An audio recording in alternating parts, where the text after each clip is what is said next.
There's a lot of comparisons coming in this morning because of the rain. 18 starts boiling back in the brain. How bad was the track, actually? Was it similar to the conditions of 18? Was the track as bad, worse, better?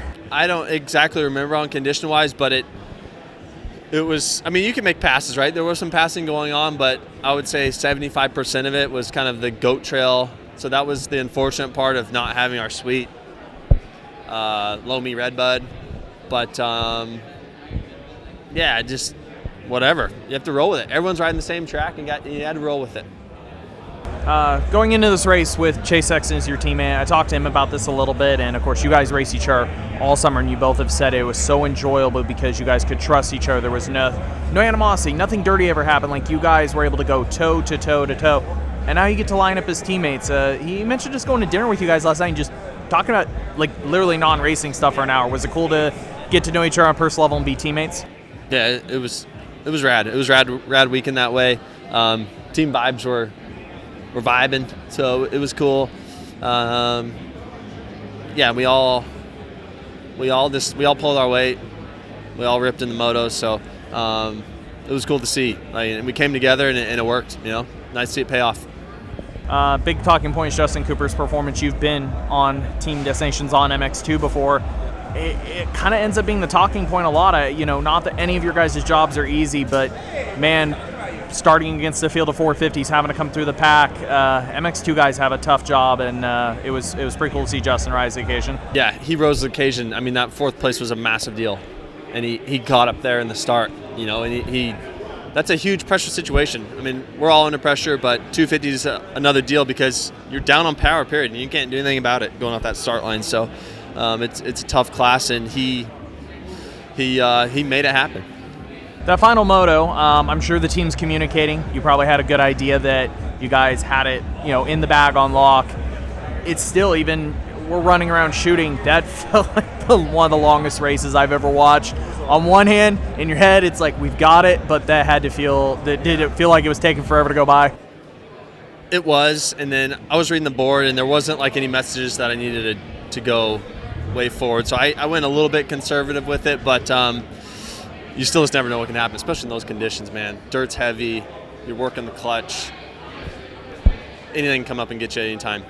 Well, I was saying those moments are hard because I feel like a lot of guys talk about this. If you're in the moment, a lot of people think if you push, it could be sketchy, but there's also the balance of going the other way. If you get too lazy, you get out of the groove, you stuff it, you make mistakes. Well, I just remember that I did crash. I mean, I dumped it over, stuck my bar in the mud after this roller, so yeah. Oh, you did? Yeah, I did. I crashed after the sand rollers. I'm like, and that's exactly what happened. That's a blur now. Everything else went so good. Everything else. Just remember that. Anyway, yeah, it did happen to me. That mud came up and got me. Yeah.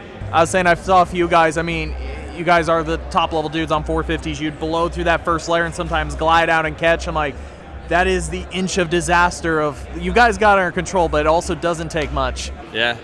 I mean, we had like these sweet dozer berms, and you just couldn't bury it. And like I said, if you bury it in those, it can be bad news. Yeah. How was the battle with Gertz? It was sweet.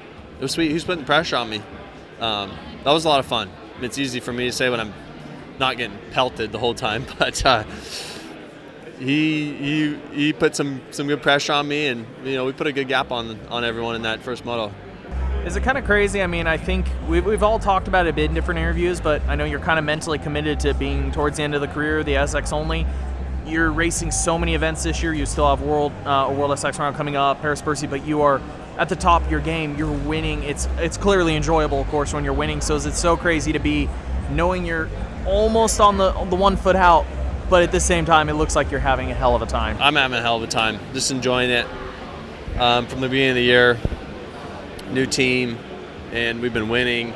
It makes it easy. So I don't know. Yeah, it'll make it hard to step away. If we had to today, with adding this to the list and the rest of the year, if you had to walk away tomorrow, would you be happy with what you've done? Oh, hell yeah. Absolutely. So this was like one of the big events that I never won. It wasn't on a winning team. I was on a losing team. So to win it, and winning it as a team is a really cool feeling. It's a different feeling. I mean, we win, but then when you got to count on your other guys. They count on you. It's a cool feeling when you win as a team. So you finally got to experience the crowd being up on that second level, seeing the sea of people, the cheers, the chants, the anthem, everything. It is electric. It is unique. It is a once-in-a-lifetime opportunity. However, a lot of guys talk about not that racing here at Red Bull in the USA isn't badass, but Ernée France or an Italy round is insane. We get 8 weeks before Destinations next year. Roger, Pelletier, the guys call you. Would you line up one more time? Would you do it? It all depends on. It's a big if. It's a big if. Who knows? Who knows? I don't know. Never say no. Yeah, maybe I'll say that. Never say no. Well, go enjoy it. You guys earned it.